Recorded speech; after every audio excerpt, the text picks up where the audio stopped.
Hello everyone, how's your day going? Maybe you've followed our channel before, or maybe by some chance, today is the day we meet. Today, we're bringing you a special video that I'm sure will keep you sitting still for the next half hour. Imagine living in a world of chaos, where the sky is painted red by raging wildfires, rivers flood entire cities, and nations are torn apart by hatred sharper than any blade. This isn't science fiction. It's what we're seeing at the end of 2024. And now think about 2025, a year that scientists, politicians, and even dreamers are all calling the point of no return. But what if I told you that more than 150 years ago, a 14-year-old girl living in poverty saw all of this through mysterious visions? Not only that, but she also left behind a prophecy that is both terrifying and hopeful. A prophecy that today we will explore together. This is the story of Bernadette Soubirous, an ordinary girl who became an extraordinary symbol, and what she predicted about 2025 might completely change how you look at the future. Don't forget to hit subscribe and turn on the notification bell so you won't miss any videos from our channel, where we bring profound and inspiring explorations of the Bible and faith.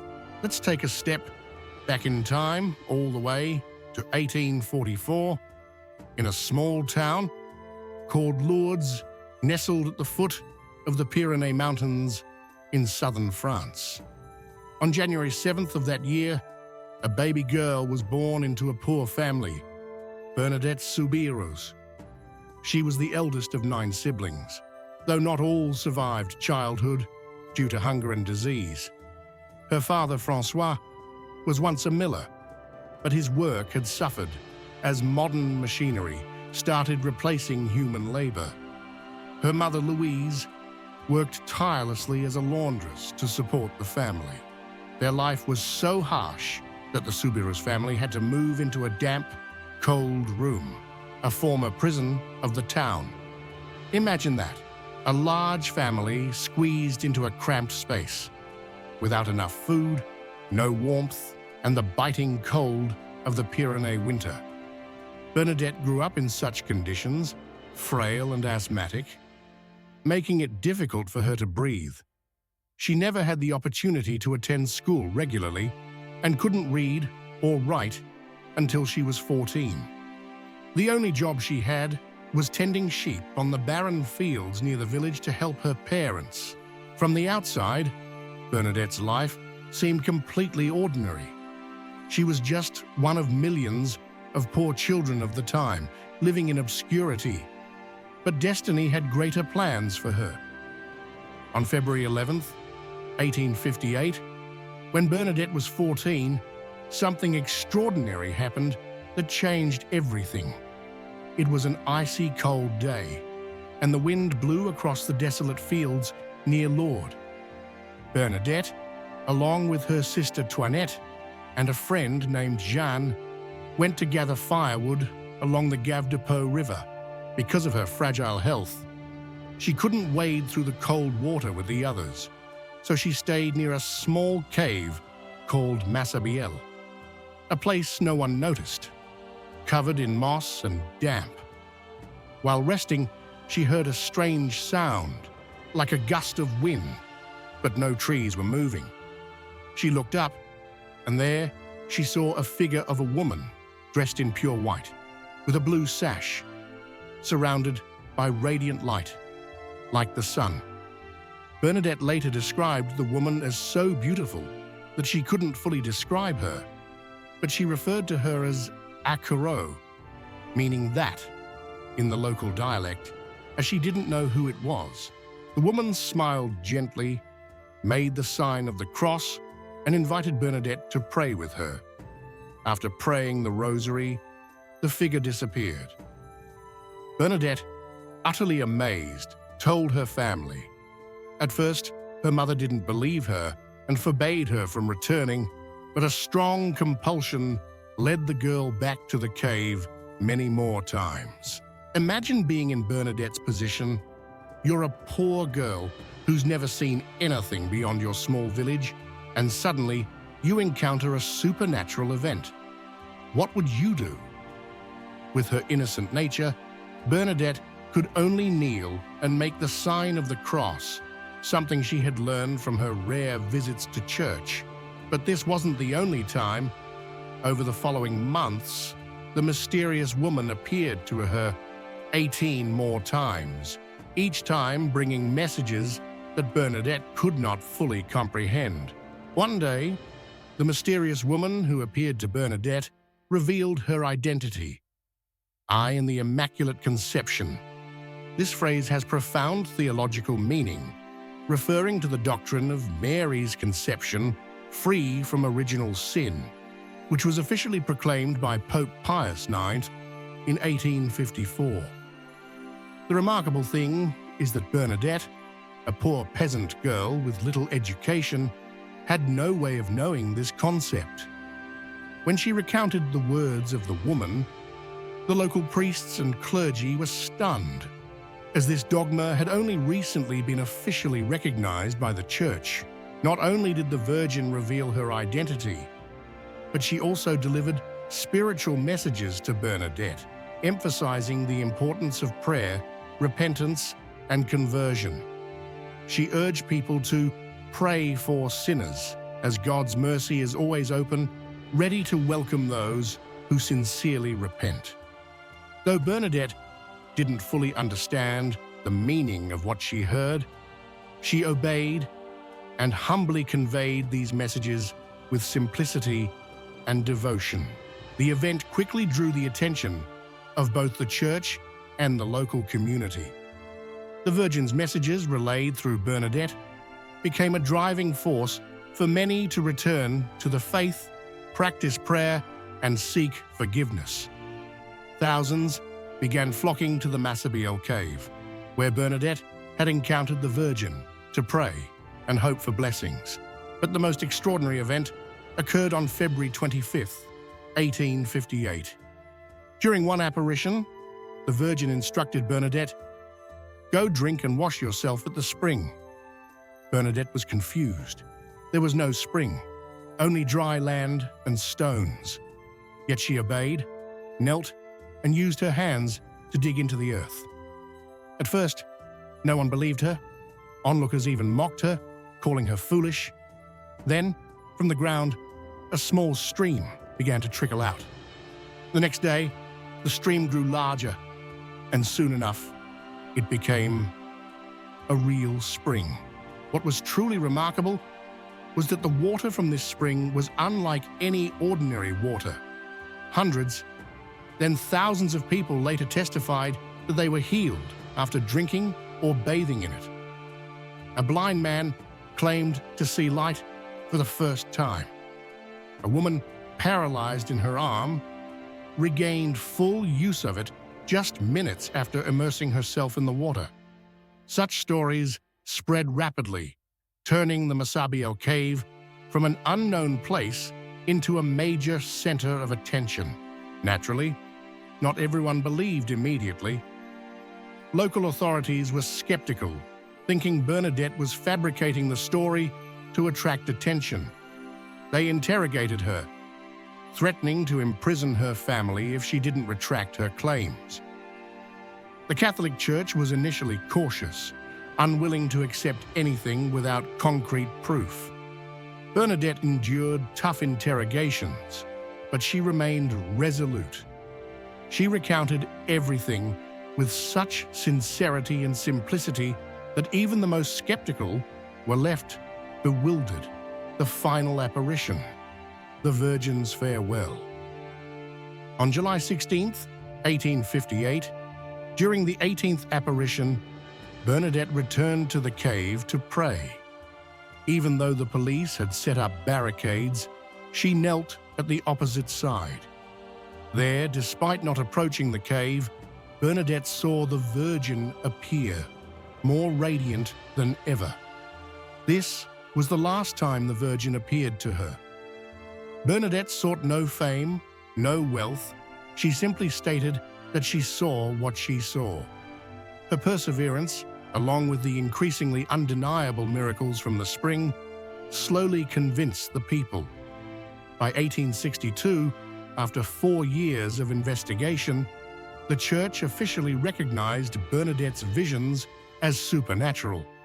Lourdes, once a small and poor town, became the largest pilgrimage site in the world, attracting millions every year who came to pray, seek healing, or simply experience something greater. But what about Bernadette herself? Surprisingly, she did not stay to bask in the glory. In 1866, at the age of 22, she left Lourdes to join the Sisters of Charity in Nevers, hundreds of kilometers away. There she lived a quiet life, caring for the sick and performing simple duties. Her health continued to decline due to bone tuberculosis, a painful disease that caused her immense suffering. Yet, she never complained. She once said, "I do not promise to make you happy in this world, but in the next." Bernadette passed away on April 16, 1879, at the age of 35, leaving behind a short but meaningful life. In 1933, the Church canonized her, not only because of her visions, but also because of her humility and unwavering faith. Her legacy lives on through the Lourdes Spring, where millions still come every year to drink the water, bathe, or simply pray. You may think that the story of Bernadette is simply a beautiful tale of faith and miracles, but it doesn't end there in the past. No, this is just the beginning. What truly makes us stop and reflect are the mysterious prophecies Bernadette left behind. Prophecies that many believe are linked to the year 2025, a year we are quickly approaching. After Saint Bernadette Soubirous passed away in 1879, many strange events and stories related to her began to emerge, deepening the mystery surrounding the life of the poor girl from Lourdes. Some of these events were only revealed after her death, leading many to believe that her life was specially chosen by God and the Virgin Mary. One of the most remarkable events surrounding Bernadette is that her body remained intact for over a century.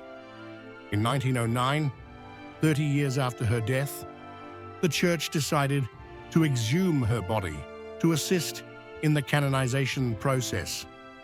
When the coffin was opened, everyone was astonished to find that Bernadette's body was perfectly preserved. Her skin was still soft, even though the coffin around her showed signs of decay. One priest who witnessed the event wrote, "It seemed as though she were only sleeping." In 1919, a second exhumation occurred, and again, Bernadette's body remained miraculously intact. By 1925, the Church decided to display her body at the Saint Gildard convent in Nevers, France, for the faithful to view. Her face and hands were covered with a thin layer of wax to protect them, but her body showed no signs of decay. This phenomenon has been regarded as one of the most sacred signs in Catholicism, further cementing Lourdes as a sacred place of pilgrimage. After Bernadette's death, the nuns who lived with her in the Sisters of Charity discovered some personal writings. These revealed her mystical experiences, her conversations with the Virgin Mary, and the spiritual trials she endured. Some journal entries revealed that Bernadette had foreseen her own death, but felt no fear, only joy in being with God. In one letter to her superior, she wrote, "The Virgin Mary told me that life would be full of suffering, but the reward in heaven will be eternal." The writings also revealed that, in addition to the 18 recorded apparitions of the Virgin Mary, Bernadette had personal encounters with Mary in dreams and deep moments of prayer. However, she was instructed not to share all of them, as some things were meant to remain hidden as part of God's mystery. After her death, many people reported seeing Bernadette in visions and dreams, especially at Lourdes and at the convent, where she spent her final years. Some nuns who had cared for her reported hearing prayers coming from her empty room at night. Several sick pilgrims came to Lourdes to pray, and later recounted seeing a peaceful figure in a nun's habit who guided them to the holy spring, where they were healed. One famous case occurred in 1946, when a sick woman came to Lourdes to pray. She later described seeing a young nun approach her, smile, and touch her hand. When she woke up, her illness had completely vanished. When asked to describe the nun, she precisely matched the image of Saint Bernadette, even though she had never seen a picture of her before. According to the nuns who lived with Bernadette, in her last days, her room was filled with a strange fragrance, described as the pure scent of roses. Even after Bernadette's death, the scent lingered for weeks, despite there being no flowers in the room. This fragrance was also reported during her exhumations. Many priests and nuns claimed that when they opened her coffin, they detected a heavenly fragrance, reinforcing the belief that Bernadette was a saint chosen by God. In her final years at the convent, having withdrawn from public attention, Bernadette occasionally shared with the nuns other visions she had experienced. Not only her encounters with the Virgin Mary in Lourdes, but also images of the distant future. One nun wrote that Bernadette had said, "There will come a time when the world will tremble. The rivers will overflow, the skies will burn, and the earth will groan in pain." She spoke of a period of chaos when humanity would be divided, not by war, but by hatred and discord that would spread like a plague. But she didn't stop there. She also saw a glimmer of hope.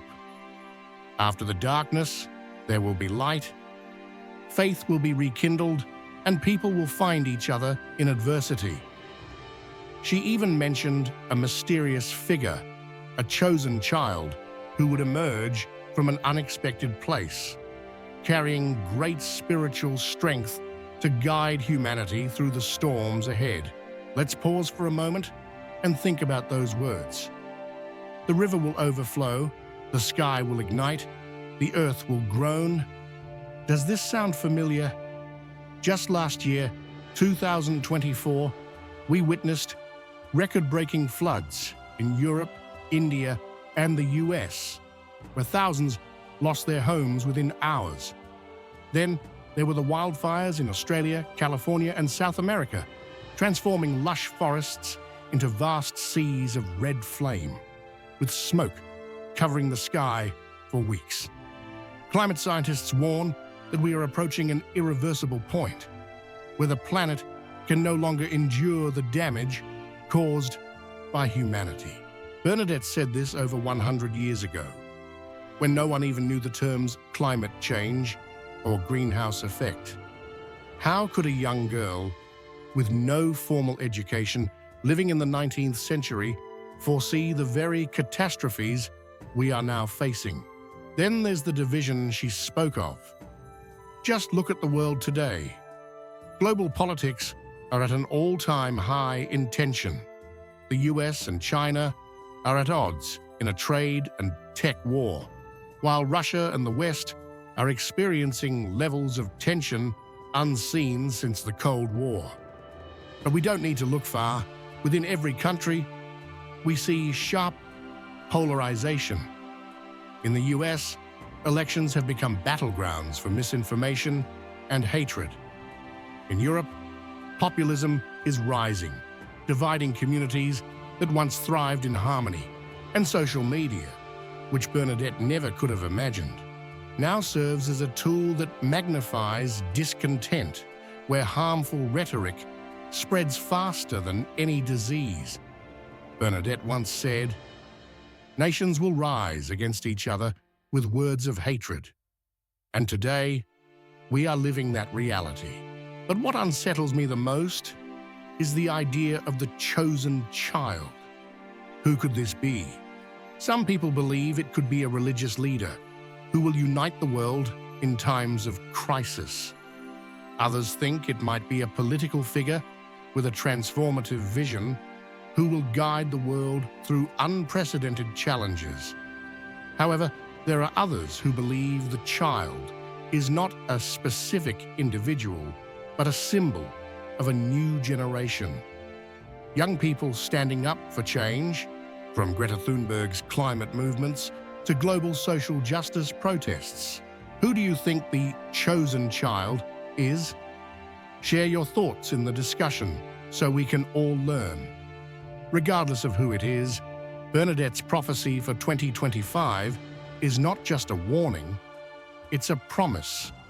She said that after darkness, there will be light, and that trials will lead to spiritual renewal. She envisioned crowds returning to prayer, communities reconnecting, and the spark of faith rekindling in places where it had long been extinguished. Now let's put this in context. In 2025, experts continue to warn that this year will be a turning point. Climate change could lead to even more devastating events, superstorms, prolonged droughts, or the complete melting of Arctic ice.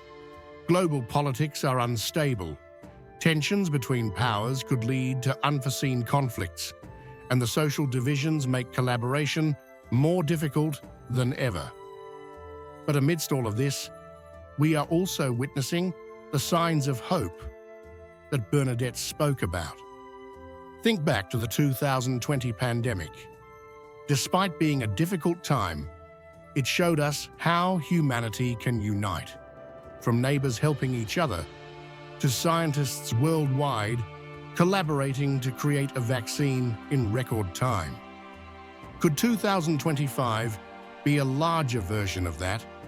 A global awakening where we overcome adversity and rediscover our shared purpose. Some of you might be wondering, is this just a coincidence? Or are we forcing an old prophecy to fit into today's world? That's the nature of prophecy. They aren't always as clear-cut as a manual. They are like pieces of a puzzle, and it's up to us to fit them together. But one thing is certain. The ideas Bernadette shared about unity, compassion, and faith are still incredibly relevant in today's world. Bernadette was not merely a shepherd girl or a saint from ancient texts. She is a living testament that anyone, regardless of their humble beginnings, can make an impact that lasts through time. Perhaps the most important message she leaves with us today is, don't sit and wait for the future to come to you. Stand up and shape it yourself. So what should we do with the prophecies about 2025? Bernadette did not leave us with a detailed blueprint, but she does remind us of some core values. Believe in the power of community, live with compassion, and hold fast to hope, even during the darkest times. You don't have to believe in the Virgin Mary or miracles to find value in her message.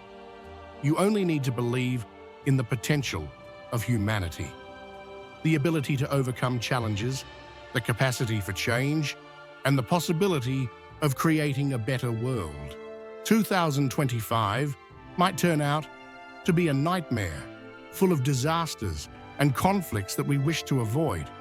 But it could also be a fresh start, a chance for us to awaken, come together, and rediscover a deeper purpose in life. And if the chosen child truly emerges, I hope that it isn't just one individual, but all of us. Each of us has the power to shine light into the darkness. Before I finish, I want to hear your thoughts. What do you think of Bernadette's prophecy? Is it just a story from the past? Or could it be a real warning and a hopeful message for the future? Does it make you think about what's happening around you? Leave your thoughts in the comments. I can't wait to read all your insights. And if you feel this video is worth a 30-minute investment, please like, share with your friends, and subscribe so we can dive into more mysteries together in the future. We are living in challenging times, but also in times full of potential. Let's take action for 2025, because it's not just another year on the calendar. It could be the defining moment for our generation. Thank you for watching, and I look forward to seeing you in the next episode.